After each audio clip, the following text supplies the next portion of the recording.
Yan, inamin nga po ni Edo na sobrang ganda ni Beyonce lalo. Lalo na kapag simple lang po ito. Ayan, hello po sa ating lahat. Shout out po sa lahat ng Team EDSI out there na sumusuporta sa aking channel. Naway nasa mabuti po kayong kalagayan. So, totoo naman po, napakaganda po si Beyonce kapag simple lang po siya. No? Yung pananamit po niya, syempre, magbibihis ka kapag lalakad ka, di ba? Pero yung pangbahay, no, ramdam mo, napakasimple po ni Beyonce. Hindi mo po nakikita sa kanya na napaka-social po niyang babae. Hindi po ganun, ano? So, shout out po sa lahat ng Team EDSI out there na sumusuporta sa aking channel.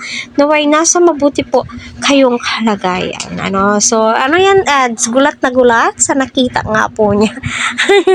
Ay, naku. Tila matured po si Beyonce dito na part, dito sa, di mo po akalain na siya ay 17 years old, mag-18 na po siya mga ka-Team EDSI. So marami na nga po ang excited kasi ilang weeks na lang ay April na. Ay naku, ang bilis ng araw. So bago po ako magsimula, naway patuloy po natin suportahan si Kalinga Prab, Kuya Val at ang buong team. Please wag po natin skip ang kanilang ads para sa ganon ay syempre marami pa pong kababayan po natin ang kanilang malingap at ang kanilang matulungan.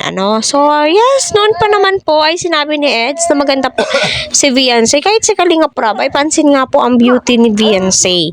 'Di ba? Kahit sino, kahit nga tayo ay pansin na pansin po natin ito. No, ang galing din po niyang manamit, no? Ang galing po niya magdala ng mga damit po niya.